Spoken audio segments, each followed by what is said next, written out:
couple minutes for my class and kind of hit on some things that I found over the years that many Americans have myths about in terms of Islam and ethnicity. Okay, this one. All right, so some of the main myths that I have heard from people in the past is that under thinking about Muslims are the same thing as Arabs.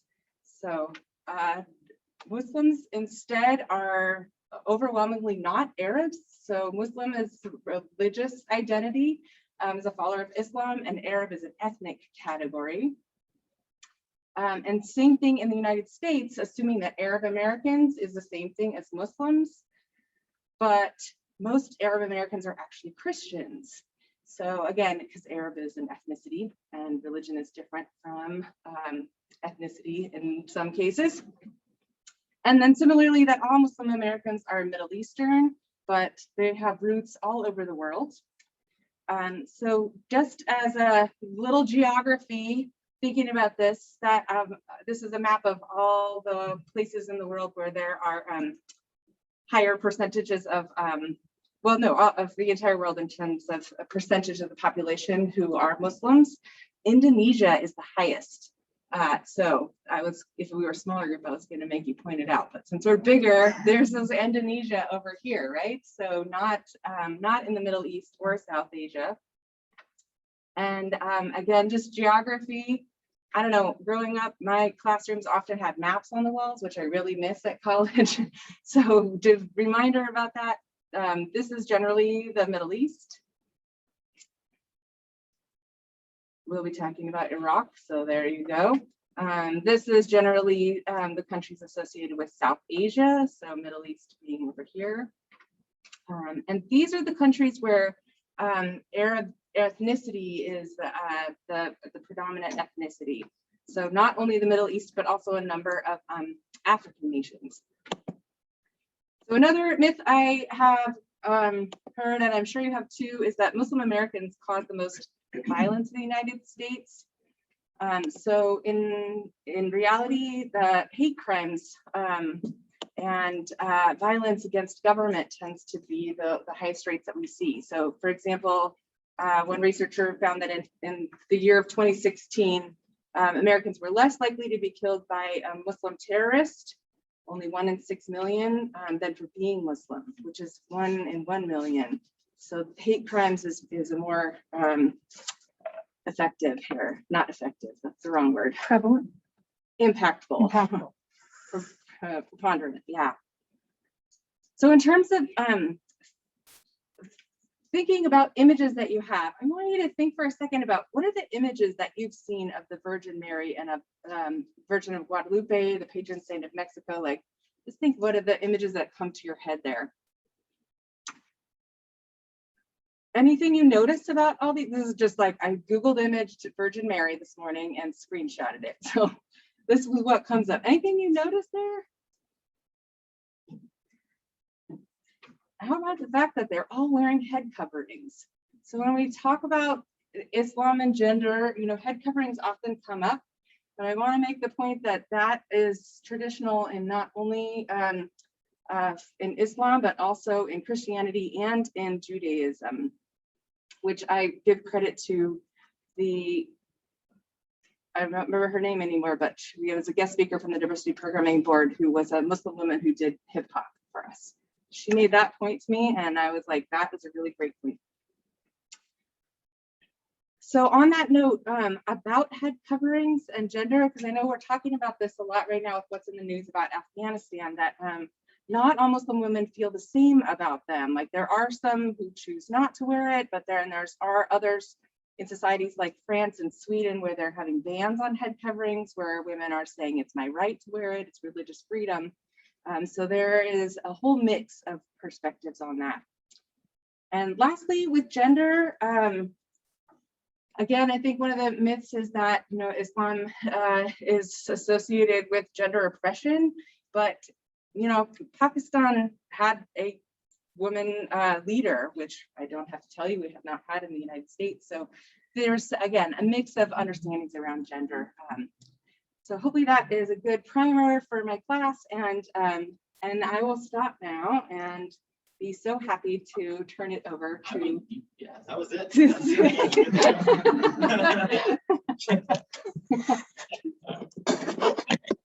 Yes, yes. So I'm trying to figure out what the best way is. This is gonna be super hard because I'm very like when I saw the chair, I thought I was gonna have to sit. I was gonna be really, I had to move, I had to see faces. It is what it is. Okay, so my name is Suhaib El Tamimi. I've lived in the United States. Well, first of all, I was born in Iraq, Baghdad, Iraq. If you guys ever heard of it, I'm sure you have with the news and everything in the past I guess, a few decades. I've moved to Jordan for 2 years, which is the country right next door. If you're not very familiar with geography, I lived there for 2 years, and then I moved to the United States in 98, 99, just around that cusp. So yeah, right when Michael Jordan retired from the Bulls, that's when I moved. And you guys, like, that's who I knew when I was, this is the person I was gonna watch when I came over here. That was the one thing I was excited about. So yeah, I've lived here. I went to school. So I think I was about in 7th grade when I moved out here. I moved to Kansas City, by the way. Don't ask me why, because that's a long story. That I really never wanted to go to Kansas City. Like when I look back at it, I was like, Mom, out of all the places, Kansas City, but I still love it for the people. So I lived there for a long time. I want to say until like 2016. So just about 16, 17 years. And then, actually, no, 2015. So yeah, just around then. And then I moved out here to Oregon, which is amazing. I love this place. You guys have mountains, you have bumps, and you have just flatlands in Kansas City. And it was just, this is great. So that's a little background on me. I mean, for me, I have 2 kids, 2 girls, love them to death. One is about to be 3 years old, and one that just turned 5. So they were born in Oregon, so they're Oregonians, and just absolutely, I can't stress enough how much I love this place in Oregon. So you guys have been so lucky. We all are so lucky to be here. So a little bit more about what I'm here for to talk about, which is my religion, what I practice. Like I have to tell you guys right now, I am not a scholar whatsoever in this. I'm a regular person that practices this faith to the best that I can. And then I just happen to be a little bit knowledgeable where I can relate that information. So first things first, I'm Muslim and I'm Arab, but to most people, when they see me, they're like, no, you're not. Like, come on. And I'm like, no, well, what do you mean by that? Well, like, come on, like, no, let's talk about it. It was like, you don't look Arab. I was like, what does Arab look like? What does Muslim look like? So yes, we do have, light complexion people in the Middle East. So I happen to be light complexion, I have a light complexion, which has been very helpful and also hindering in some areas, because people that move over here overseas, they forget, like when I'm talking about Arabs, when they move from overseas and they come over here, they forget a little bit that we do have light complexion people. And when I come over, they're like, no, you're not, you must be half. And I'm like, where are you from? Like, what? This brainwash thing has happened over the time. So my faith that I practice, the first thing I want to talk about is how we have 5 pillars. And I want to talk about the 5 pillars because the first thing you do as a Muslim, once you accept that religion and you want to be practicing this religion, the first thing you want to do is, in this pillar, is called bear witnessing. And it's called, in Arabic, it's called shahada, but bear witnessing is basically saying there is no God but Allah, and the Prophet Muhammad is his messenger. That is the first thing that you say, that you believe, that you, in your heart, act on. And what that means is, when I say Allah, that's a name, and it's translated to God. So Allah, when we say in Arabic, Allah, it means God in English. So a lot of times people think we're talking about a different God or different entity, but really it's just the Arabic word for God. So we're saying that there is no, what that means is, like, we don't associate any other God. So we don't associate, like back in the days they used to worship the sun, or they used to worship trees, or they used to have statues that they worship that representing something like for the weather, or we don't associate any of those deities. So we don't pray to them, we don't ask them for things. We only ask Allah. We have a direct connection to him, and that's what we ask for forgiveness, ask for, we're thankful for the blessings. And then we say Muhammad is his prophet. What we mean is we don't discredit any other the prophets. So I don't know if you guys are familiar with the Abrahamic religions, but we have Abraham, we have Adam, like the prophets that came from Moses, Jesus. Some will tackle that a little bit more. So all those prophets, we're not discrediting, we actually believe in them. We have to, it's part of our religion, to believe in all those prophets, because God has sent them to a certain population, to a certain group of people at that time, and they were delivering a message or reinforcing a message. But we say Muhammad is his messenger. What we mean also is his last messenger, is the person that brought the final part and to complete the message from God to how we worship and how we go about our lives. So that's what we mean by that. So that's the first pillar. The second pillar that we talk about, of course, these are figuratively, like when we talk about pillars, these are just Muslims in general, like we thought about. Like it wasn't like these are the pillars that was like when we say God has said these are the 5 pillars. No, these are the main things that all of us agree upon as Muslims. Like these are the main things so we call them the pillars. So they're not in particular order except the first one. The first one is in order to be Muslim and practice the faith, you have to bear witness and believe. The second one that we usually talk about is fasting. Have you guys ever heard of fasting? Okay, so fasting, we do it for a month. So we go by the lunar calendar. So sometimes it's 29 days, sometimes 30 days. So it depends on how lucky we are. Thank you. Yes, you guys can laugh, you guys can talk, interrupt me. Feel free, because I am very interactive like that. I'll try to be funny so you guys can laugh. So, yeah. So what we do is this is a very special month. It's called the month of Ramadan. And this month, what we try to do is we try to be on our best behaviors. And what we mean by that is it's like a reset button for all of us. Like these are the things that we're supposed to be doing as Muslims, like, being kind, watching our tongue, we don't backbite. We're not supposed to do any of these things, but, as life goes on, people kind of forget it. But this is kind of like a reset button, like, hey, let's get back to what we were doing before, what we're supposed to be doing. So the main thing that we want to talk about first in the month of Ramadan is fasting. So you're abstaining from any kind of drinking, water, anything like that, juice, all of it. Like I love it when people are like, so you can't drink water? No, but juice, Gatorade? Like, no, none of it. We can't drink. Eating as well. You're abstaining from eating.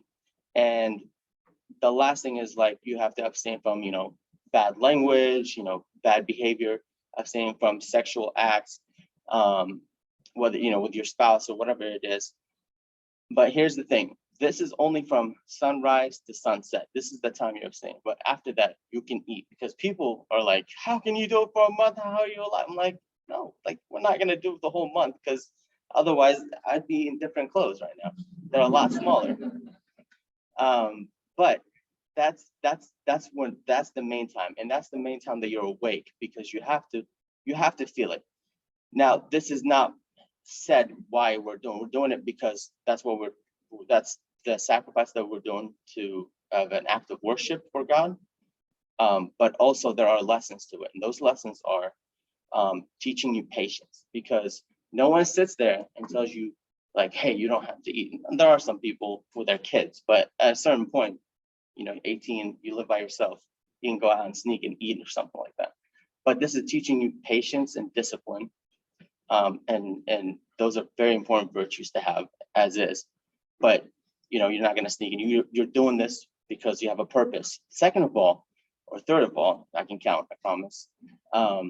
It teaches you how other people who don't have the means to eat every day, how they feel. Because when you feel hunger, you start understand that when those are what people feel, but they feel it on a daily basis the rest of their life. So that's part of those are the lessons that you get from it. So also, and during that time, you want to be the most charitable because you get the most reward for it during that time. It's like the bonus month, as you would say, like you get so many points. This is just figuratively, by the way. So you try to do like as much as possible, like good things. So that's when charity comes out, when people are like, okay, this is what people feel like when they're hungry. Like we need to like go out there and feed these people. So it's kind of like it's that big reset button, and that's how you try to carry out the whole year. And you know, things drop off and it comes back to the next year and you do it all over again. And that's the act of fasting. And then so third now, the third pillar is salah. Salah means prayer. So we pray 5 times a day. So we pray right before the sun rise. We pray during noon. These are not actual time because we're talking about lunar, so the days fluctuate. So around noon, then we have what's called Asr, which means like the evening, and we have Maghrib. These are, by the way, the times in Arabic that I'm saying, which is right before the sun goes down. And then you have Isha, which is the last prayer that you would do. These are the ones that are mandatory. There are other ones you can do. So and the last one is at night after the sun went down and significantly, and then what we call the line on the horizon. So when you look at the line, it's no longer, it's black basically. So it's no longer, there's no light whatsoever. And that's the last one that you would do for the night. But also there are some other prayers in different circumstances when you pray, but those are not mandatory. The 5 that I was talking about are the mandatory ones. So that's what Salah. And Salah is basically, it's prescribed 5 times, and scholars talk about why that is. And it's because it's during your day. Sometimes you're working, you're dealing with business, you're on the go. But when that prayer time happens, that's a break. That's a way to be like, okay, it's time to get back and pray and bring you back to earth. Like this money, life is not the most important thing. Like you have to do your acts of worship, and it's not a long time. It's usually takes people about 5 minutes to do, but it's that break that gets people back on earth and not just chasing things. I'm still on the camera, right? You are. Okay, good. I'm trying really hard to move people. I'm really trying for you. Okay. So now we'll bring to the 4th one, which is called zakat. And zakat, what it means is giving charity. Now, this charity is mandatory on people that can, of course, that can afford it. So what that means, it's roughly like there's an equation to it, but roughly what it is 2.5% of your wealth for that whole year. So you have your money saved, and you have a certain amount that you've saved for over a year now. And so you pay 2.5 on that percent, and that goes to needy people. So different charities that have people that need them, you know, are in need of things, like whether it's food, clothes, you know, it's a way to be more socially charitable, and it's bringing everybody up, and it's just not you, and it's not you just hoarding money. Because if you are the type of person that hoards money, you'll have to give that money away. You're supposed to be giving that money away. So if you go to different Islamic countries, especially back in the day, I don't know if they still practice this. It's like mandatory. You have people that go through and like check off. This is back in the day. I don't know if that's still practiced. No, not anywhere I've lived in. So that's 2.5, and that is a way also to be very like. There's a theme, I don't know if you've seen, it's about the group, and it's just not. You're not only giving this to Muslims, like you're not gonna go around, oh, are you Muslim? Oh, you get that money. No, it's like everybody that you live, you have to uplift everyone that you're with. So it's not just you and your religion and your sect or whatever it is, like it's everyone. And the last pillar, and this is only if you can do it. Here's what I mean by that. So the last one is making pilgrimage to Mecca. Have you guys ever seen a picture of Mecca? Right? The black cube.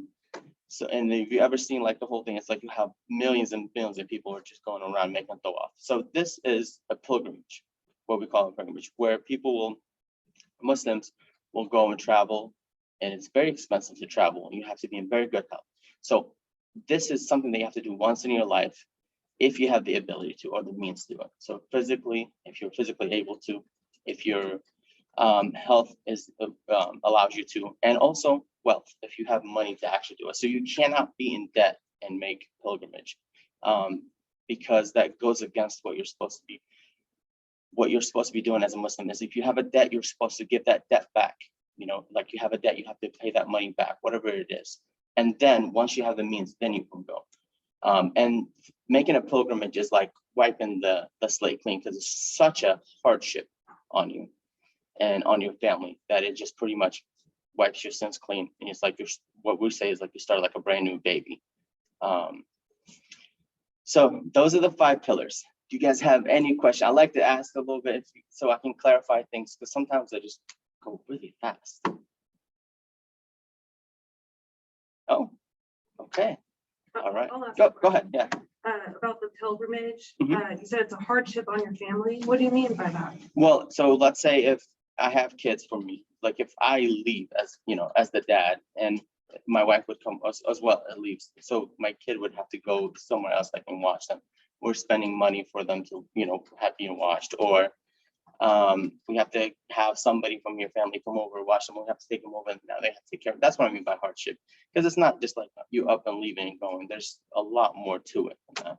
Like, let's say if I just go by myself and my wife doesn't want to do it now this year, or she goes and I don't want to do it this year, or I can't, my health doesn't allow it, then, there's a lot more to it. Now I'm picking up whatever my wife is doing, and whatever I do, whatever it is that we, job wise, financial, whatever it is.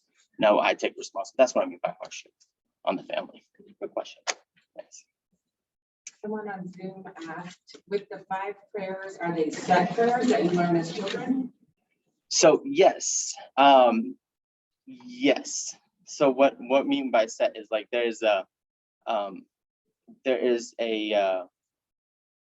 I don't want to say like there is like a prescribed how many rak'ahs you make. Rak'ahs means like when you're standing up, you recite the Quran, and you go down and you make your supplications and you come back up. That's 1 rak'ah.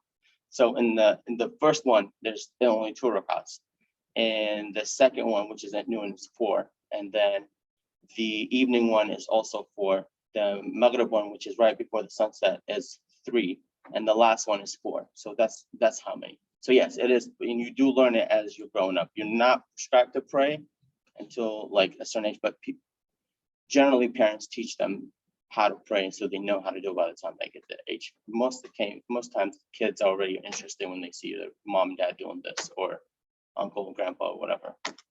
Yes. Related to the prayers, do you have to pray in a certain direction? Yes, good question. So we talked about pilgrimage, right? And the Mecca and the Kaaba is the queue. So everyone in the world pretty much prays towards that direction. So whenever you see all those people are going through tawaf and going around the Kaaba, and when it's time for them to pray, they all stand there and face the same exact way. So you got a circle of people just facing that same place, and so on and so forth. Yes. Yes, and then yes. So, what is the object of Mecca, the large object? What is the largest people in object? Oh, it's a huge room basically. I don't know. I've never been inside of it. I know the representation of it. This room or this place has been built by Abraham and Ismail from Ishmael.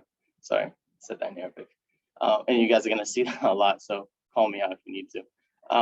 It's been built from a very long time. It's a place of worship, the place that was dedicated to God. It's like the house of God that's on the ground. But also to make that more clear, every mosque, a place where we pray, is a house of God, basically. It's a place where you go to worship. But it's just a building. It has the black stone that is very symbolic in many religions, in many generations. It's very symbolic when it comes to it, and it's a big honor to have that stone there. So that's what it houses. It houses the big black stone in there as well. Yeah, good question. Yes. So when you're, let's say, in Mecca and you are Excuse me, right. what is the stone throwing symbolic of? Can he finish his question first? I'm sorry. And then I'll get to you. Someone else Yeah, he's talking right there. Sorry, go ahead. Sorry, couldn't see it. That's okay. Yeah. So you're in Mecca. Let's say you're in the building. Mhm. Which direction do you pray towards then? So you don't. I've never. That's a good question. I don't know, because I've never seen anybody actually pray inside the building. Not many people just go inside the building. So if you're outside the building, You're praying towards it. Yes. Yeah. Towards this area. correct. But I've never seen anybody actually pray in the building. You said something about throwing the stones, right? What is the stone throwing symbolic of? At the Kaaba? What does the stone? Oh, Stone throwing? the stone throwing is a symbolic of it's basically the devils, or the devil is being, I don't know if you guys, so there's an act during that time. I'm gonna clarify it for a second. There's an act during pilgrimage where there's this stone, like there's these different layers where there's people are gathered with stones, and what they're doing is they're throwing it, and it's at the devil. The devil during that time is basically locked up. The reason why people are they're still on good behavior, one thing is because they don't have the shaitan or the devil inspiring them or telling them what to do or things like that, whispering to them what to do, like oh, you should be able to cheat on this, no one will catch you, that kind of stuff. What I'm talking about at that time, it's basically hitting the devil. That's what that is. Yeah, of course. I've got a couple questions on Zoom about Yes. pilgrimage. Is that good? Let's, yeah, Okay. this is funny. I haven't done it yet, so someday. Is there an age limit, or meaning you should pilgrimage by this age, or what do you do during pilgrimage, and why is Mecca so important to Muslims? Okay, those are great questions. All right, so the first one is there an age limit? No, there is no age limit, but again, we have to look at this as you have to be in good health to go there. So if you are very old in age and you can't walk, because it's very physically demanding, there's a lot of rituals that you have to do, and if you're not able and if you're not capable of, then you probably shouldn't. You don't want to do that. You don't want to go there because it would be a hardship on you. It might cause you, to be in a very bad health situation. So there is no age limit. I believe that, I don't know about I was going to say that kids can't or can, but I'm not 100% sure. So I'm going to say I don't know on that one, and that's okay. The other thing is there's so many, there's different rituals that you do, and you try to follow our prophet, what he talked to us and what he told us that we should be doing during that time. And a lot of it is reciting Quran, like going through those rituals that we talked about. So one ritual would be going between these two mountains called the Safa and Marwa, and you go back and forth 7 times. And this is symbolic of, we'll go a little bit into it. This is back in when Ishmael, you guys are familiar with Ishmael, okay. So when he was born, so when his mother had him and he was dropped off in the desert, he was very thirsty, he was crying, she was very thirsty, but she, as a mother, had a kid who was, was hungry, was thirsty, he didn't know what to do. So she went looking around and she saw the mountain. So she climbed up the mountain to see if there's water, and then she saw like a mirage or something. So she went down to the other side to try to find it. She couldn't find it. She went back to the other mountain. She did that back and forth 7 times until all of a sudden she saw the Zamzam water is very it's a spring. That's what it is. A spring that's sprouted basically. And she was able to find that spring and give water to her kid and herself, and they were able to find people that she can live with and live amongst. So this is one of the rituals. There's the tawaf, the where you go around the Kaaba. There's a ritual with that kind of ritual. There's a ritual where throwing the stone at the very end, where you're hitting the devil, his punishment, basically. But there's a lot of things where you're making a lot of prayers and asking for forgiveness and asking, for making dua. When I say asking, it's called making dua, but that's the best English translation I can say. Is you're saying, God, please, help my kid is in bad health. If you can help them or get them to a better state health-wise. But that's what a lot of stuff you're doing. And I'm still learning actually about it. There's a lot more that I need to learn. There's books about it that I need to read. But that's what I know so far. Why is Mecca so important?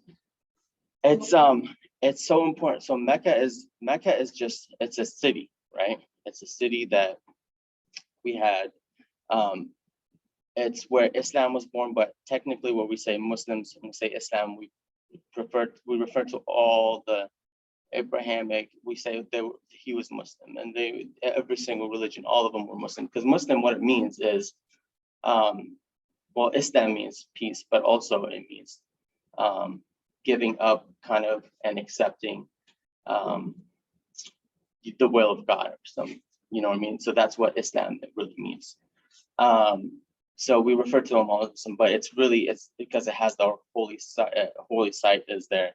The Prophet was born there. Islam was born there. And when I say Islam again, I'm talking about just right now. So that's why it's so important to us. Our holy site is there, which is Mecca. That's the Kaaba. I mean, sorry, Kaaba is in Mecca, so that's why it's one of the biggest holy sites. We have that one. We have Medina, which is close to. It's another city that's close by in Saudi Arabia, and then we have the Quds, which is in Palestine or Israel, however you want to look at it. Yeah. Great questions. Yeah. So yes, go ahead. You said children learn, but they don't actually pray till a certain age. So they learn, but like after puberty, that's when you start enforcing things. Like as a parent, I'll be like, okay, you have to start praying. So puberty is usually the age where you start being held for your actions, you're accountable for your actions. Yes, great question. So, do you guys have, yeah? So I was just wondering why the Black Stone is so like integral and part of the Mecca culture. Like, I'm just wondering why it's like in there. That is a good question that I cannot answer. I don't know the exact answer because I don't know the complete history of it. And I feel like if I start talking, I'm only going to add my assumptions to it and not actually giving you facts. So how about that? I'll just say I don't know. But that is a good question, and I encourage you to follow through and look it up. I would like to, as soon as I get something. Got 2 kids, and as soon as I get a chance, when they're 18, I will. I just find it interesting to just walk around. I was just interested. It's interesting because you're walking around with Black Rock, and it's kind of interesting to me. Yeah. No, I totally. It's a part of a ritual, part of what you have to do. Yeah. And it has a symbol to it that I'm not. It's symbolic, but I don't know what the symbolism itself for that. Yeah. Good question. Do you guys hear a lot of misconceptions, a lot of things that you hear that Muslims, especially, I mean, it's a little bit, we're at, I want to say like 20 years later now since the terrorist attack that happened, and there was a lot of media and a lot of things that were coming out for years, and now we just closed it and we had people leave, and so it came back up again to the surface for some people. So do you guys, you guys are familiar with it, right? Okay. Yes. Can you talk basically about the difference between Sunni Muslims and Shia Muslims? Sure.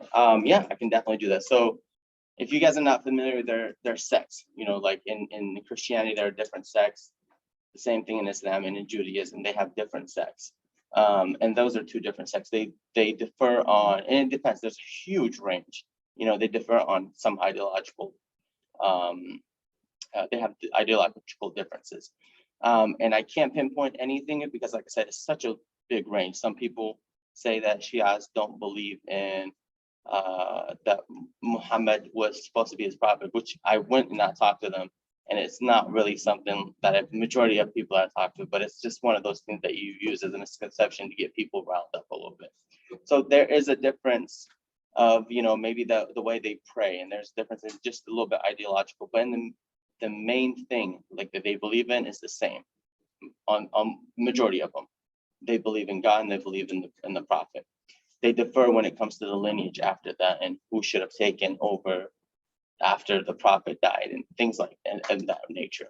But of course it builds on as you go forward. A lot of misconceptions. Thank you for bringing that, because I'll bring that. A lot of misconceptions think people that this has been going on for years and years and years, the conflict Muslims and Shia. In some aspect, yes, but during that time, I lived in Iraq. So we have a lot of Muslims and we have a lot of Shias. And at that time, when I was growing up and a lot of us were growing up, that difference wasn't never an actual issue between us. Because if you look at families, they have intermarriages, they have kids who choose to practice this way and then the other one will practice that way. It's never been an issue until it surfaced when we went to Iraq and we started, the best way to divide people, I say, is the best way to conquer is to divide people. Sorry, I said that wrong. So that was one of the ways they divided people, because after that, they divided it by families. They're like, oh, because we have big families that run things basically. Like, oh, this family did this to that family, and then back and forth, and they just create a conflict between them, and all of a sudden you see division. Because after the Sunni and Shia thing division happened, all of a sudden you saw families being torn apart, and all of a sudden they can't stand each other, and it's an issue. And then after that was families, and then you would leave your wife because she's from that family, and she would leave her husband because you were from that family, kind of thing. So it was one of those divide and conquer kind of thing. So that's a big misconception. Yes, there's Sunnis and Shias all over the world right now, with so much, of course, media and social media and things that are out there. It's so, but you can start seeing that, you see that divide a lot more now, because it's so in your face all the time. You can't help but you start picking up some of those prejudice and picking up some of those thoughts. So that's a good one. That's one of the big misconceptions. Yes, we still, we live with each other. We still talk to each other. Like for me personally, I don't identify as Muslim. I mean, I identify as Muslim. I don't identify as Sunni or Shia, because I feel like those bring us away from the main goal, which is worshiping God. And if you're going to sit here and we're going to quarrel and talk about who's right and who's wrong, we're taking away from that energy that I could be doing to worship God. Is taking me away from what I'm supposed to be doing. Yeah. Yes. Do I talk about Sufi Islam? It's also another sect. I am nowhere near knowledgeable enough to talk about the subject. How about that? I know on a personal basis, I've learned some things about it, and it's not what I practice. They're very spiritual, and what they do. Not that I'm saying I'm not spiritual or we shouldn't be spiritual, but the focus has to be, for me personally, the focus has to be balanced. And I didn't think that was balanced, in my opinion. And I'm sorry, I don't mean to, but this is just me talking about my opinion. So that's the reason why. So I never really went into it to study. That's the reason why I didn't go into it to study. Yeah, to know more. But I wish I had enough knowledge to talk about it, but I don't really. So I say no, I don't know. Yes. So Sunni and Shia Islam, are they specific sects of Islam, or are they umbrella terms, like for instance, Tibet and Justice or Protestant? Like, what are the specific sects? They're two different sects, right? And it's almost like when I say it's almost like an umbrella, because there's a spectrum of people when you look at them. They don't all believe as hard as the next person about these beliefs and who they shouldn't. You can have people that disagree, let's say with Sunnis and Shias that disagree with each other, but they won't go to the extreme where it's like, oh, these are enemies. Of course, these are, very, very small minority, but like that's what I'm trying to show you. There's a range of people, but it's two sects. I want to say more umbrella. There's nothing that goes, oh, I'm Shia, this type of Shia, or you know what I mean? There's not that, no. Yes. So before you talked about how the Muslims believe that there were prophets before Muhammad. There's Abraham, who was the prophet of the Jews, and then there's Jesus, who's kind of the prophet of Christians. And then, so did the Muslims believe that all of the Christians and the Jews and the Muslims believe in the same God? I'm asking Muslim that, but you say, my God is the same as Jesus, or Jesus is God, and the same as the God of the Jews? Well, so let me clarify that a little bit. Yes, in the aspect that when you talk to Christians, when I talk to Christians as well, there is the Father entity, and then there's Jesus. It's two different. So when I'm talking about God, I'm talking about the Father. When I say that for Christianity, yes. For Judaism as well, too, it's the same God. So we all have the same God because we all are the same. So when I say we believe in all those prophets, so when we look at the Abrahamic, the line. So if you look at Judaism and Christianity and Islam, if you really look down into it, and if you guys are interested, definitely go and look into it. They differ all the way back to that line. Where they differ is it's who is the line of Isaac and who's the line of Ishmael. And it depends on who you believe. So we believe Sarah was the wife, and I'm not sure, man, I should have looked this up. Hagar. You guys have that in English? Oh, man, that was because Hajar is how we say it in Arabic. And I just went for something and I got it. Perfect. What's it called? She's the other person who was the mother of Ishmael. Sorry, I have to translate sometimes. Ishmael. So that's where they differ, and whose line it is. So for us, we're descendant of like when we say us, I don't mean like me, but like the religion itself. That line was all the way down to up to Ishmael and then to Abraham, where they have the other way around. That's where one of the fundamental difference is. When you talk to scholars, most of us don't even think on that level, but for some reason I went into it. Just I love myself sometimes. Yeah. Can Is I that- have yeah. a couple questions? Yes. Do you already ask 3 at once? And Depends on how hard they are. then we talk about converting to Islam, like what's the process? Mhm. Symbolism of the crescent moon and star.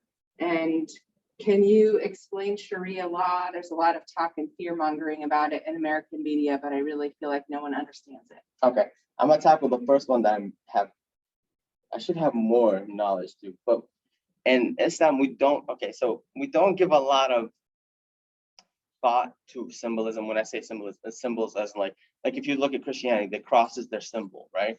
If you look at different religions, where I'm not gonna even butcher, but like if you look at the Buddha and you look at there are symbols there that mean something. For us, I don't have a lot of knowledge when it comes to the crescent and then the star. I know the crescent, one of the representation of crescent, because we go off of a lunar calendar. That's one of the things is the crescent, one of the meanings to it. But after that, I'm gonna say I don't know when it comes to that. So the first one you're talking about, the process of converting. The process of converting is, and if this is something you're thinking about or something like that, Muslims don't go out of their way they're not supposed to go out of the way and try to make somebody a Muslim. That goes against our religion. That goes against our beliefs. Like that should be between the individual and God. You shouldn't be forcing somebody to become Muslim because they're doing it for you. They're not doing it for the main person, which is for God. You have to do things with intention. A lot of things you do count with intention.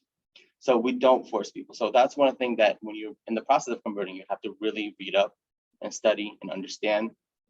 And once that time happens, usually most people would go to a mosque where there's an imam, which would be the equivalent of a priest, or so the imam would be there and he would walk you through the process, which one of the first things you do is make shahada, which we talked about is the first thing. You bear witnessing there's no God but Allah and Muhammad is his prophet. So that would be the first. And then after that, of course you start learning about the religion some more, start practicing the religion. But that's the process of it. Like that's the main thing to enter it. Of course, a lot of questions happen to come up with like, well, what if you meant to, but you never? That, like when it comes to intentions, again, a lot of things count with intention. So when it comes to that, that's only God knows like how that goes, because he's the ultimate judge and he's the last judge about that. So I can't say, hey, oh yeah, well you had the intention. Yeah, you're good. Like, I can't say that. So that's where I would say. And the Sharia law, my God, this one comes up all the time. I love it because there is no book called Sharia law. People talk about it like it's a book and it's like something, it's understanding. Like there are guidelines and rules that we have that we understand. And it's called Sharia. It's just law. That's what it is. But of course, people take translations and put media behind it and things and cause that mass hysteria. So again, Sharia law being enforced on people. When I first heard about it, I was like, oh, I'm gonna try to understand this, what they mean by this. So I looked into it, and it stemmed from fear mongering, and it stemmed from like different cases where people want to be trialed in a certain way. So we have rules and guidelines when it comes to due process. in our religion. And some people wanted to bring that up so they can have that same due process in different places, like whether Europe and things like that. That's where it came from, and it just picked up and went. So it's just guidelines, honestly. Like it's so hard to go through, and it's like when it comes to Sharia law, a lot of the Sharia law is how you deal with business, like business dealings. Like, you shouldn't be cheating people. Like that's one of the things. Like you shouldn't be making dealings and making things and making promises that you're not going to deliver or you never meant to deliver on. There are different guidelines like that. So that's like a lot. It's like you read the Quran, especially in the beginning. There's a lot of those rules and guidelines on how you should treat one another, because people before and now need to hear those things, because they lose the plot. They lose the fact that we lose the fact on how we're supposed to be treating one another. So that's what, Lovish, that's a great question. Yes. So is there a heaven and hell? I mean, if you were bad Muslim, and you don't do all the right things, you go to hell, or just you go somewhere else there, and you go to heaven if you're a good one? That's a great question. So yes, we do believe in heaven and hell. It was one of the things I was going to bring up, but I'm glad you made me bring it up because it was starting to fade away a little bit. So yes, we do believe in heaven and hell. We get judged by our actions, but not alone our actions, because if a Muslim or a person enters Jannah, which is heaven, it's by the mercy of God, because there's not enough things that you're going to do in the world good that get you in. What I mean by that, you've been blessed with sight. Like that is such a huge blessing that people don't really reflect on. We've been blessed with the fact that we can communicate with each other. We've been blessed with the fact that we can hear. We've been blessed with the fact that we can walk.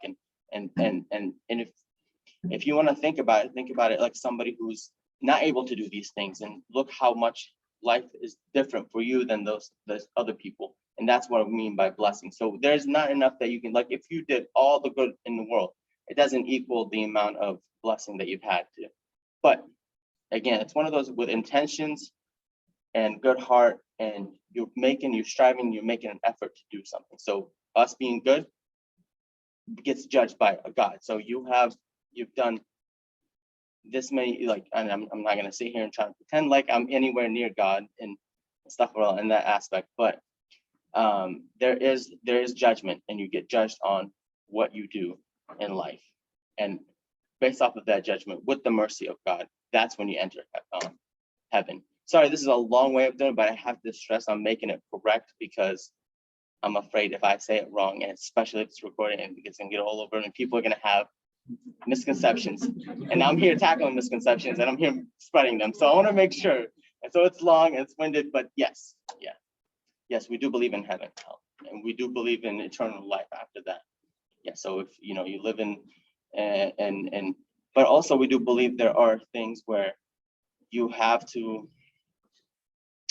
like pay the price or have your punishment. So you are a good Muslim, you're a bad Muslim, you did certain things, let's say, but eventually you pay for those, and then you make those repentance, and then you be entered to whatever God prescribes, basically. Yes. You said, like, once you die, you can't work on going. So would there be something in purgatory, or am I missing? So I said that wrong then. Pardon me. Then no, if I said that, then I said that wrong. I'm sorry. No, once you die, there's only certain things that happen that would still count for you. But once you die, you're done. Like, that's it. But unless you have a kid that asks for forgiveness for you, unless you have a child that will ask for forgiveness, unless you have a charity or an act of charity that continues on. What I mean by that, so if before you died, you build a mosque, right? And then you died. And your deeds stop there, good and bad. But the one, like, you build a mosque, but people start praying in that mosque and using that mosque, those good deeds come to you. And that would be one thing that would work for you. But that's it. Sorry, that's a very deep question. But yeah, like, I don't want to say no, but yes, there are some. Yeah. Yes. So time in the afterlife isn't really much of a discussed thing. But if you were to build a mosque, and let's say it went undiscovered for 500 years, would you go from being in hell for 500 years or so to then being let out? Like, do we have, is that even discussed? So Ever? I guess I'm not really understanding the question.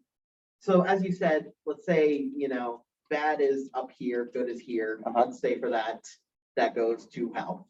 Yeah. And then the mosque is built, 500 years go by, you've already been judged, and then the mosque starts getting used. I see what you mean. And eventually it starts outweighing the bad. Okay. So just to clarify, when we get judged, we all get judged together.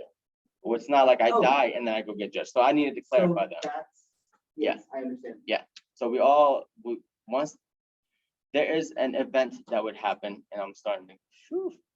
Okay, so there would be an event that would happen that would basically end and seize everyone's, every living thing, right? And will be risen again, and that's when we start being judged. And I'm not gonna go into that because I have limited knowledge on that. What that little part and how it goes, because as soon as I start talking about it, I get a lot of questions that I cannot answer. So I'll just keep it there as once you die, once everyone dies, then they'll be risen up. And then that's when the judgment day starts. I don't know if you guys heard of Judgment Day. I know a lot of religions have that, but that's when Judgment Day happens. And that's when you start getting asked, that's when you start going and being accountable and accounted for what you've done in life. Like I haven't gotten any questions from this side, so yeah, go ahead. What's up? How about the Muslims that are living at that time? Do they go into the judgment? So You just said the ones that die. it would, what I'm saying, when you die, it's not like you're gonna go get judged. That's what I was trying to clarify. It's not like, okay, you died and now you're gonna go get judged, and then you go to hell. No, it's once all life ceases to exist, and then everyone starts at the same time. Yeah. So I assume in Muslim faith judgment day hasn't occurred yet. No, I'm here. No.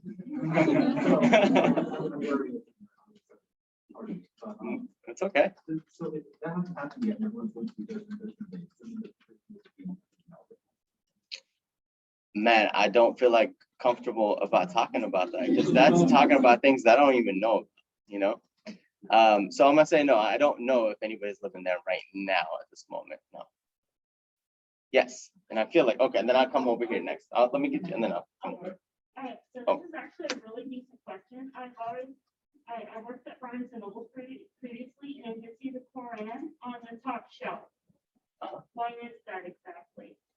So when I went to Barnes and Nobles, Yes. you saw the Quran. Yeah, at the top. Why is it on the top shelf specifically? Why is it on the top shelf specifically? It's top shelf. That is good. That's an awesome answer. It's not top shelf at all, and I was wondering why exactly is that? So for us, so I'm gonna clarify one thing because I should have done that. Our holy book is the Holy Quran. Quran. That's what we get our knowledge from. That's what we get a lot of. This is the word of God.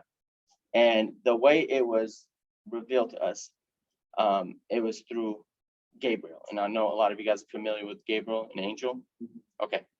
And that's how it was revealed. So it's directly the word of God. It was never written by man. What I mean by like actually not written, but like when it was never, it wasn't like, if you look at the Bible, here's what I mean. Like if you look at the Bible, it's like stories or the letters that were written. It's the books, basically a combination of books. This is different because it's been always, it was gathered first. It was revealed to the Prophet Muhammad, which he revealed to all of us. And from there, then it was prescribed and then it was written down and collected and put together. When I say collect and put together, I mean like into a book, but it's always been the same. It has never changed. It's always been the same language. There are translations, but if you ever look at it like, hey, this is the best that we can do in this translation, but to get the actual meaning, you have to learn it in the actual language. So it's very sacred. It's our miracle. That's what we say, because the book has never changed all these years. It has never changed. It's always been the same. And it was one of the miracles because that's what said it was going to be happening. It's a book that's going to be protected.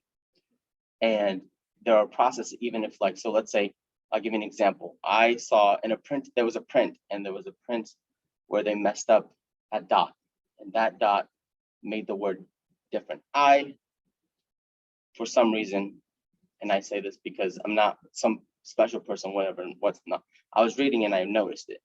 I brought it up, I looked it up, and it just looked like, and it was, I did some research because I know what it is originally, but I just happened to pick up one that was at the mosque, and I looked at it and I was like, this is not right, because I have it memorized, the surah, the chapter that I was reading. So I went to verify, and I went to another one, verify. Turns out this is the wrong one. So we collected those, we burned them. You know, there is a process to, you cannot throw it in the trash. You can't do things like that. As a Muslim, of course, it's a holy book. So we have the utmost respect. You don't throw the book. You don't put things on top of the book. You don't put your feet up right next to it. It's very disrespectful. It's very like, it goes against every fiber in our being to do anything disrespectful. So that is why it's probably there. That's why. That's a great question. You're right. That was a very decent question. Yes. Is there a reason why the Quran, the translation I have at home, is there a reason why it's printing backwards, like front, it's printed like opposite of a normal, like my Oh, I got you. Bible is this way. Gotcha. But my translation, my Quran that I have at home reads opposite. So that's very interesting. That's in Arabic we read right to left. So a lot of times people think I'm dyslexic because I will read saw as was sometimes, or I'll do things like that, but I'm rewiring my brain a lot of times. So naturally for me, I want to go from right to left. Not so much anymore. I've had a lot of practice, about 20 some odd years of it. So I'm starting to get a little better at it. But yeah, that's probably why they did it. Yeah. But a lot of times what I see is the translation where they have Arabic and then English right next to it. They have they actually Yes. So that's why they're going right. If it was just straight English, like no Arabic whatsoever, it would have gone regular. But because it has Arabic, it goes right to left. So they started the book from right to left with Arabic. And that's why they have it that way. Yeah. Yes. I'm sorry, I have two questions. Is that acceptable? No, that's totally fine. So my first question is, does the Quran contain what Christians would call the Old Testament? And my second question is just for clarification. So as I understand it, like in Christianity, like the New Testament was revealed to like multiple people over a period of time, but it sounds like the Quran, it's all revealed to one person at one time. Those are my two questions. Good, great questions. I almost forgot the first one, but so remind me of the first question real quick, because I think I know it. Does the Quran contain? The new, okay. So the Quran, actually, surprisingly enough, if you ever read the Quran, and if you ever hear about scholars talk about the Quran, they say that the Quran was Moses, because a lot of things that we hear, and a lot of stories and things that we learn from are from the stories of Moses and the Bani Israel, which is the people of Moses at that time. There's an English word for it that is just escaped me, and I looked it up the other day because I was like, I'm going to bring this up, and I forgot it. People of Israel, people of it's people that you would assume of the Jewish faith, right, at that time. So a lot of the stories what we have in the Quran is about him and how he dealt with his people and how other people were dealing with him and the lessons from there. So we don't have New Testament versus Old Testament, but a lot of stories that we have has to do with the Genesis, and it has to do with like those kind of those chapters that we have. We do talk about Abraham and things like that. I think the Prophet Muhammad is only like mentioned twice, and don't quote me on that, but it's very little, very, very little that he's talked about. But mainly it's Moses and other prophets that we learn, but mainly Moses. And yes, it was revealed to Muhammad and alayhi, and he actually passed it down to people, and people memorized. So a lot of people encouraged to memorize the Quran. Nowhere near it. Okay. No, my brain apparently stopped at a certain age, and things that I try to remember that don't stick as much anymore, which is sad, but yeah. You try to memorize it. That's how you protect the word of God usually is by memorizing, because anybody can write something else and it's different. But when I say that is you have so many people that memorize it, so many people that memorize it like the life depends on it. Basically, that's what they do. So they can tell you, like, we have a book this thick and people can just read it back and forth. But, you know, and, you know, it's very admirable, these people.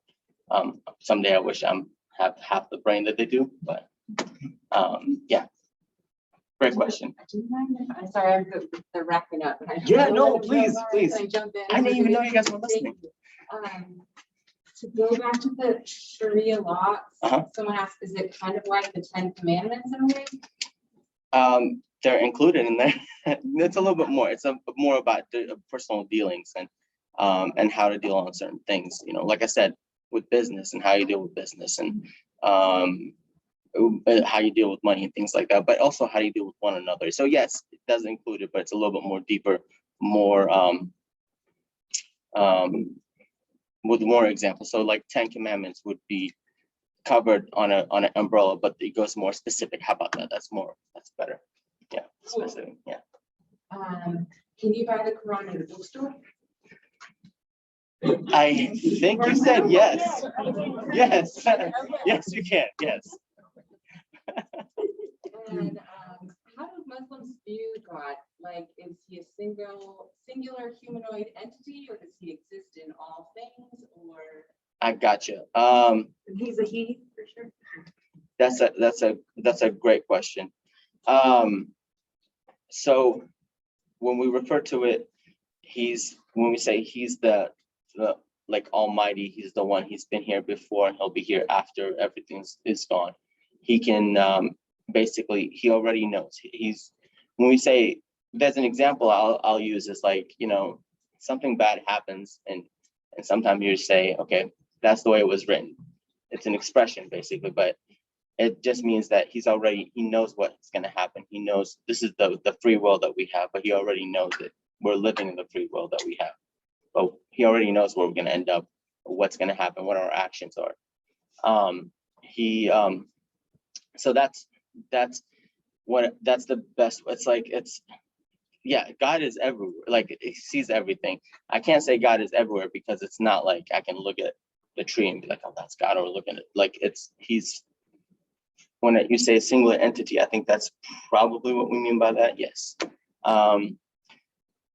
And I don't know any more of that because I know you brought up like it's a he or she, like that's what we use because Arabic is very like, if I know Spanish would be familiar. Like you when you use Spanish, there's terms for feminine or and there's masculine. Thank you.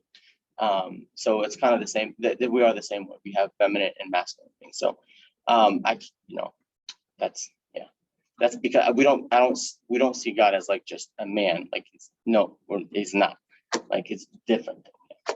It's just referred in the masculine. Yeah, it's just like I was gonna say, but it's not like, oh, like man, like an actual man. It's just the comparisons do not compare. Usually people don't even try to compare because it feels almost like a sin, or blasphemy. That's what it is, not sin, blasphemy. So when a woman refers to God in a different No, because we're talking about usually when we say masculine and feminine, you're talking about what that thing. So like if I'm talking about a board, this would be like if I'm a man talking about the board, this would be that would be the masculine, right? So if a female talks about the board, it's going to still be masculine. You see what I mean? Doesn't change if a female is talking versus a male talking. Does that mean? Yeah. And then. So it sounds to me, and so if I'm understanding right, it's almost as if how we have pronouns. It seems like God for pronouns starts with him. If I'm understanding that correctly. What's up? As opposed to being literally male, it seems like God prefers he him from him. What God prefers is not something I know. Yeah. No. I'm telling you, like I don't know. I can't speak on that. No. Yes, and then I think it's a yes. Yeah, go ahead. Who created the 5 pillars of your culture? So it's not a culture. It's the religion, right? I know, but I'm just clarifying in case somebody. So it's of the religion, And it's not like it was prescribed, like it's just a lot of people have agreed these are the pillars because of how integral they are in our religion. So that's what, like, it wasn't like, this is the first pillar, this is no, like, these are the steps, these are the things that are prescribed on you to do. That's why we say it's the 5 pillars. Yeah, and here and then here. Mine's real quick. I was just gonna talk about pronunciation real quick. Uh-huh. A lot of people say Muslim, but isn't it Muslim? It's an S, yeah. So could you, Muslim, yeah. Muslim? Yeah, so we pronounce the S. We don't say Z in there. It's an S. It's an S. So do you find that most people pronounce it wrong around this area? Well, I think most people who don't speak, don't practice it and don't speak it, they pronounce it wrong. And it's because here's the thing about English that I learned about when I came here. You guys write things and say different things. And like to this day, I still remember the day I was asked to spell a knife. So you tell me a little bit. So when we put down an S, so we my wife is an example. Her name is Besma with an S, but a lot of people for some reason say Besma. And she's like, no, there's an S, pronounce the S kind of thing. So kind of like the same thing. So it's Muslim or Islam instead of Muslim or Islam. But yeah, that's how you would pronounce it correctly. Yes, of course. Thank you. Great question. Yes. My apologies first. Salam alaikum. Wa alaikum salam. I've unfortunately been to Baghdad twice. You talked earlier about due process, talked about democracy. Does democracy look different in an Islamic country than you think it does here in the United States? That's a small D democracy. This is what? It's a small D democracy, meaning in regards to how government operates and how it governs its people. Correct. Okay. So I will have to, that's a great question. And just based on your experience. And there's I will have to, I was going to say, I will have to just correct one thing. When we say Islamic country, it's not really a thing. It's like a country that practices Islam, right? So it's not really like an actual country. So I have to clarify that because it's one of those misconceptions. Again, like if you look at Baghdad, and especially when I lived there, we had all walks of life there. Majority of them were Muslims, yes, but we had Jews, we had Christians, we had other non-practicing faiths, we had atheists. We get everything. Democracy, yes. So in theory, like I'll give you an example. We're picking our leaders. It's not linear. They get picked. They have to get voted on. Like they have to be somebody who's elevated to that space or to be leading all these people. They have to be voted on in a certain way. So there is that was like the first basis of democracy that was happening at that time around that area. Yes. So there is that's when you say due process, is that what you mean by as well? That and for example, the role of women. Do women play a role in? You mentioned these leaders have to be elected. Do women play a role in those elections? For sure. Okay. So like we saw the prime minister in Pakistan is a woman. If you look at Indonesia, the leader for years now it's been a woman. So yeah, they do play a huge role in there. Yes. So one of those things that I have to talk about that has to come with misconceptions is the role of females in the religion. So a lot of people look at culture and associate that with their religion. What I mean by that, some people will read something and interpret one way, and then you read something and you'll interpret it differently, right? And you practice it. So when it comes to women, Afghanistan right now is a big spotlight on it because of the way that they treat women there, and they choose to be how they interpret things in a very extremist way. So they would pick something and they would go on it. But women in that role are very much equal. So even the Quran doesn't just address men, it addresses men and women at the same time. Even at a time when there was a certain kind of genocide that was happening where if you have a female, that was considered a hardship on you. So parents, what would do at that time, they would kill the female, bury her alive, whatever it is, and they would choose to try to get a man or a boy at that time. So when Islam came into that region first, it outlawed that. That was one of the first things that got outlawed because of what we're prescribed on, because they're equal entity, they're not lesser. You know what I mean? At that time, and it was a lot of conflict because of that, because that thinking was not on the same level. So women have rights. Misconception is women do not have rights. So if you look at Islam and the woman has a right, let's say, and I'll break this example in a little bit because there's so many things, but like, let's say when it comes to dealings, okay, I'm married, right? There are different responsibilities if you're a man versus if you're a female. If you're a man, your responsibility is you take care of your household. So you take care of your kids financially and whatever they need. You take care of your wife as well. You know, she has the right to work. Here's the difference. Whatever she makes is her money. She can choose what to do with that. So if she chooses to provide for the family as well, that is her choice, right? But that money is hers. That's a little bit of difference. So there are different roles. There are different things that you have. But for me, as the man in the family, that I have to provide for my family. That's my role. I don't keep my money. That money has to go to my family. That's my responsibility. So yeah, there are different things, but they're equal. There are different roles, and people tend to play on those roles. Yes, but women's right is very much protected. They have the right to vote, which they didn't have. This is back in the day. Like we were talking about when they came, they had the right to vote and who becomes the leader, what things that we do in as a community society. So yeah, that's one of the misconceptions. Yes. Oh, sorry. Yeah. Since we're on the topic of women, could you explain like the covering and stuff? I really don't understand, like, why does some have to wear it over the face and the head? Yeah, I can definitely do that. So first of all, I have to preface this that I'm not a woman. So I encourage you to ask somebody if you know somebody. But I do know a little bit. So the reason why some females choose is first of all, it's an act of worship. So when a woman chooses, in most cases they choose, and I say that because I do understand there are other cases, but in most cases a woman chooses as an act of worship to wear the hijab. That's what it's called, the covering. It's called the hijab, to wear it as an act of worship. And that is just, it's about modesty. That's what it is. So the wearing of hijab comes with usually, if you ever see them, they wear a little bit longer sleeves, not tight fitting clothing. That's what they do. Men have a similar thing that we have to do.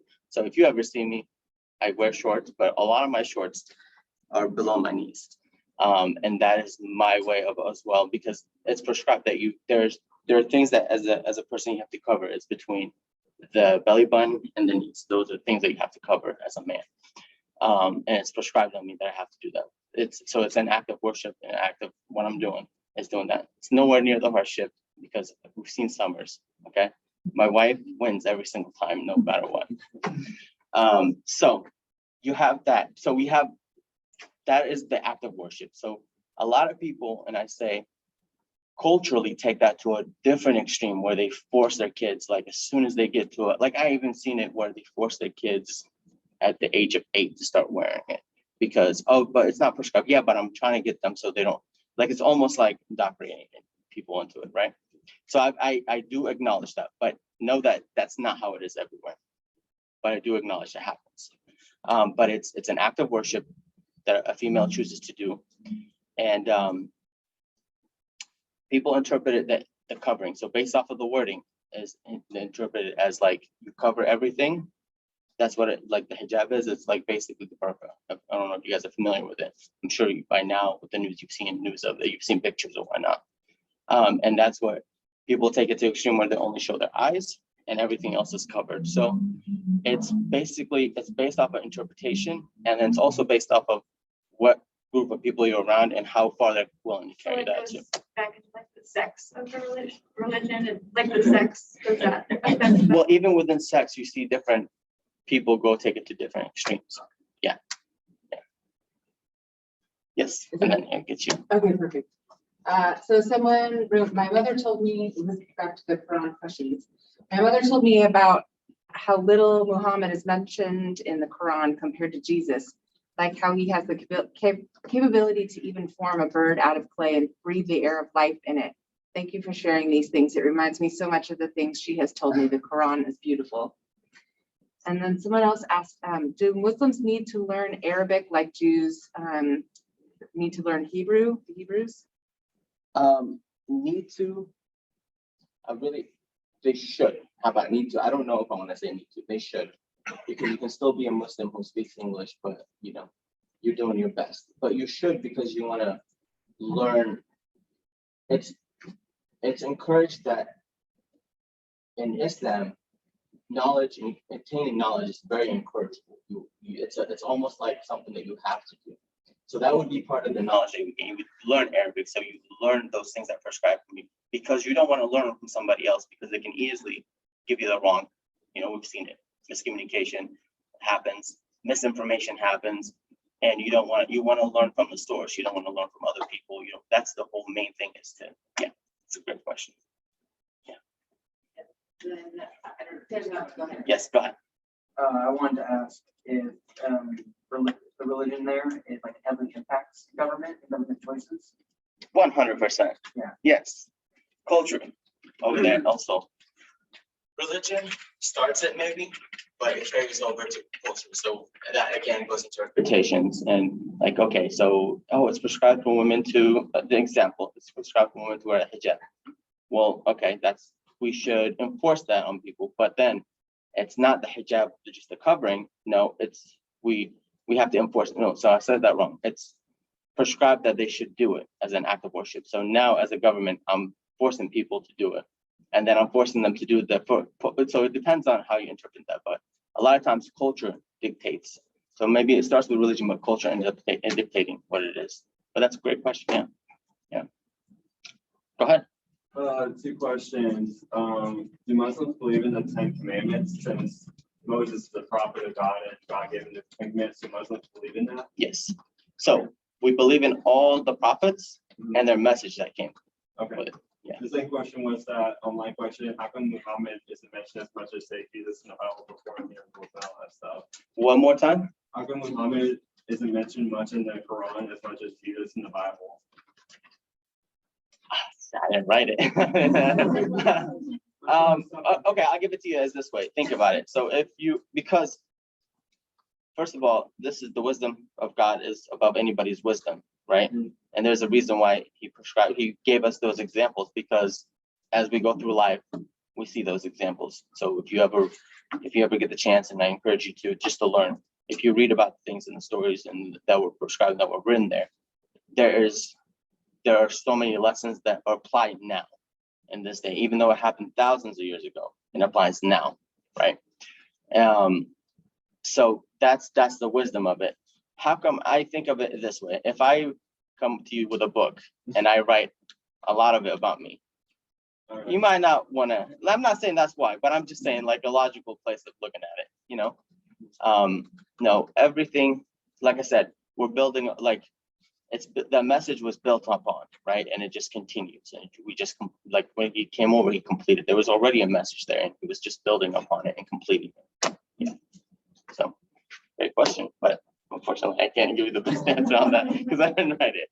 Yes, go ahead. Since it's believed that Jesus was a prophet in your religion, do you believe in your religion that he is the Son of God or just a prophet? Great question. So let's break that a little bit down.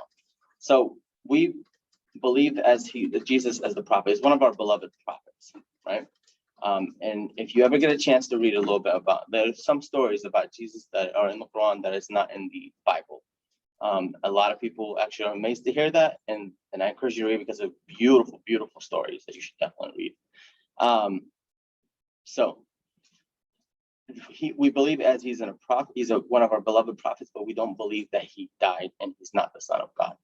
Right? Because one of the main things that we believe in is God alone himself, who created everything, every living being around, right? He didn't come from a father or a mother, doesn't have any siblings, and he doesn't have any kids. He is God. He is the one entity, right? So yes, we don't believe in Jesus that he died on the cross for our sins or anything like that. We don't believe in that aspect of it. We don't believe that we need to pray to Jesus in order to get to God. So that's, again, if you ever heard me in the beginning, I said there's a direct connection between you and God. There's nobody in between. So when I came to the United States, I was fortunate enough to have a really good friend. He was my best friend at that time. He's still a really good friend of mine. But life happens, you kind of drift apart, but he's really my dearest, closest friend. But I came, so this is a good time to talk about where I came from, right? So I came from Iraq. I came here. A little bit of my story is I came here like not knowing any English whatsoever, right? So I knew 3 words: yes, no, and ambulance. I knew ambulance, and people thought like, oh, you learned it, of course, because you have to know what ambulance is, right? No, I'm like, no, I learned it because I saw on a card once, and I was 6th grade, and it just stuck with me. No, I was in 4th grade, and I learned it. It's just one of those words that stuck with me. So those are the words that I knew: yes, no, and ambulance. So I came to the United States. Those are the things. Of course, I happened to come just around the time when things were just kind of getting interested because war back home wasn't enough. So we lived in Iraq at that time. We had, when I was born, it was during the Iranian war, and then that ended, and then Desert Storm started, our conflict with Kuwait, and the people thought it just ended, but no, it didn't end. There was a lot, like there's an embargo, so like a lot of times medication wouldn't be imported. So Robitussin, you guys know Robitussin cures everything. You have some, oh yeah, Robitussin, just yeah, that'll be good for you. That's what we used to use as medicine. So luckily I was privileged enough to escape that and come here, and then 9/11 happened a few short years after that, and that was another kind of beast that I had to deal with, because now I remember like the day that I watched it in school and it happened. We were sitting there, and I don't know if you guys know this, but we used to have like TVs that were just hanging in the corner, right? It was during computer lab, and that came on, and things were happening. The next day, people started looking at me a little bit different. So I wasn't that guy anymore. I was I was one of them. I wasn't one of the people here. So that was super difficult to deal with, of course, as anybody would have had to deal with.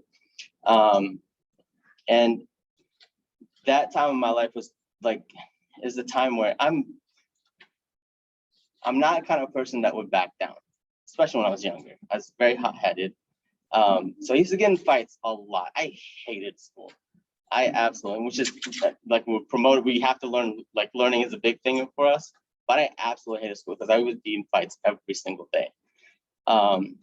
So to me, like that was a time where it was very difficult, but I went through it and I got through it. But after that, I ended up going to college, and that's when I started to learn there's other people like me that were living really like down the street from me. I went to an American school, like a public school, like to me. So that at the time, it's like an American school. That's where I went to. So I didn't see anybody that was like me at that time because I lived in Kansas. That was a middle of nowhere, as opposed people would say. But it was just like such a low population where I was living that when I got to college, I started seeing all these people, and I started seeing people wearing hijab, and I'm like, where have you guys been all my life? Like, this is finally like people.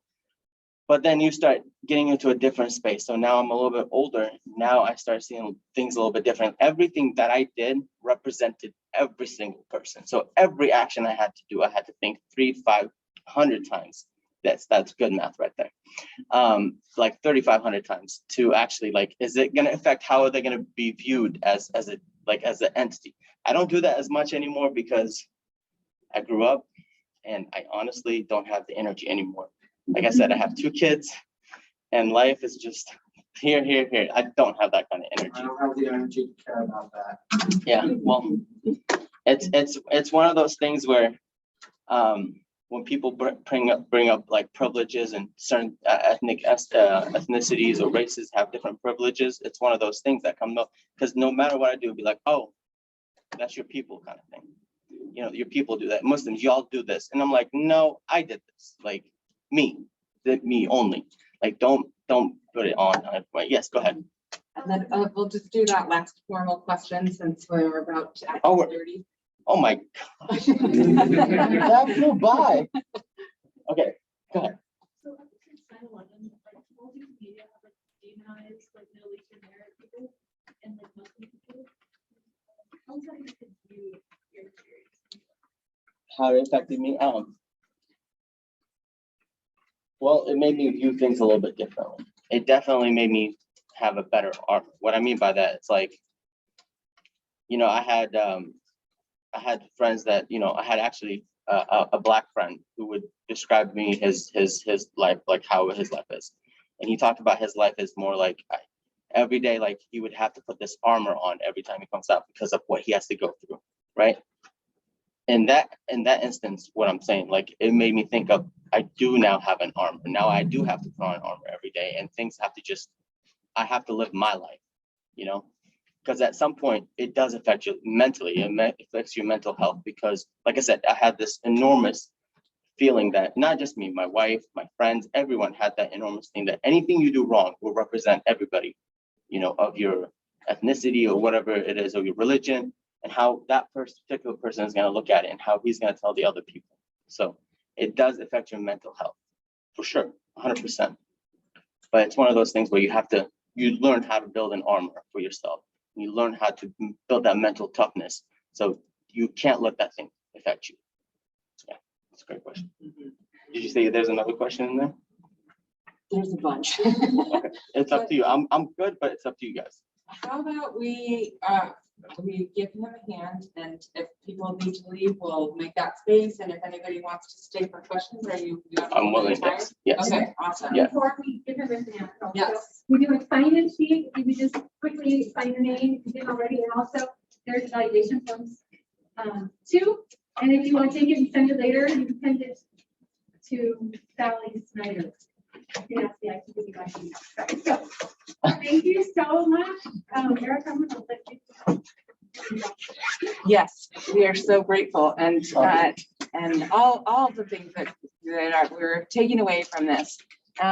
Besides the diversity programming board events, I gave a list of some of the diversity focused classes that RCC offers. So if you're thinking about future schedules and classes to take, those are some of the awesome topics where you can keep learning about these things.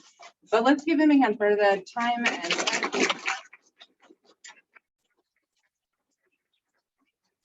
Thank you guys for willing to listen and understand. That's a great step forward for everybody that should live their life. Thank you.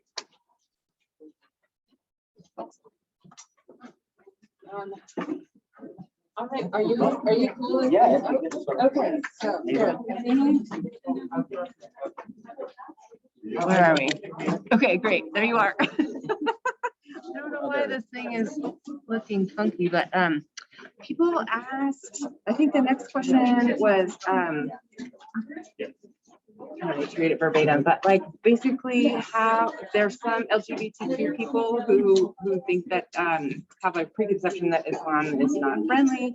How they understood in terms of Islam. I got you. Yeah, it's a very fair question to have, based off of some of the things that do happen in other countries. So it's to us, to be honest, and I'm not trying to hurt anyone's feeling. To us, it's usually it's like a sin, basically. And I say that in all respect. I'm not trying to make anybody feel uncomfortable, but it's looked at it the same way.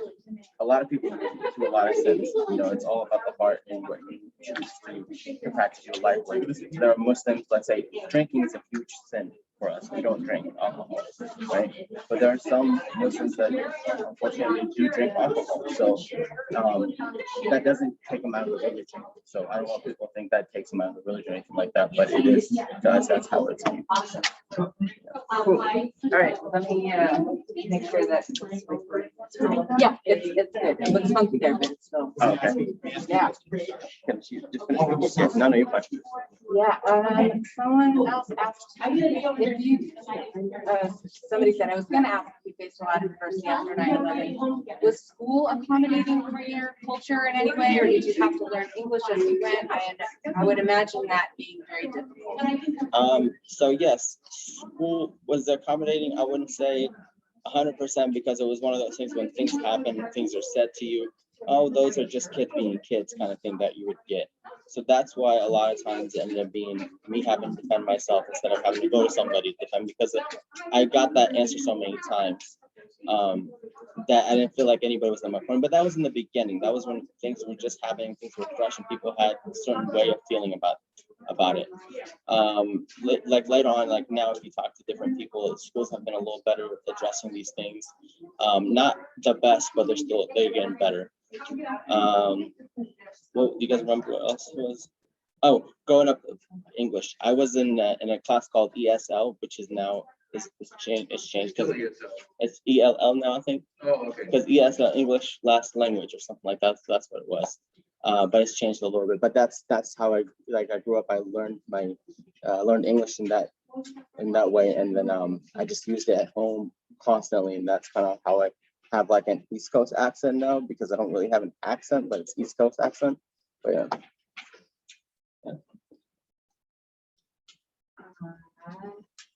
I think there was just many thank yous. Oh, thank you. I really Breath appreciate of it. fresh air, et cetera. Yes. All right, perfect. Have you crossed paths with author by the name of Valerie Carr, Kaur, in the title of her book is See No Stranger? I have not, no. Okay, you'll like it. Okay. But the thing you can remember in Google is Revolutionary Love Project. Revolutionary Love Project, okay. And you'll see reference to her book. And her book is how her thought has evolved and how our society worldwide has to evolve. And the principles there are going to resonate with your principles. Perfect. Thank you. I appreciate that. Yeah. Good suggestion. Yes. So, again, I have two questions. I'm very sorry. But my first question is, let me just collect my thoughts real quick. Has Islamophobia, in your experience in the past 20 years, from the genesis of the explosion of it, 9/11, or at least as I perceive it as the explosion genesis, I wasn't alive then. Yeah. But I'm curious if things have gotten better or if they've gotten worse overall. And my second question, if you don't mind, is actually I'll do the second question last. It's very complex. Okay.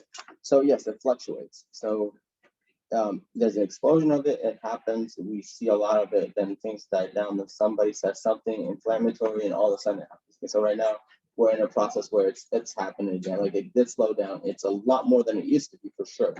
So it did slow down, and now and then of course with some things that were happening and said during the Trump administration, let's say, like ban Islamic band or whatever it's called.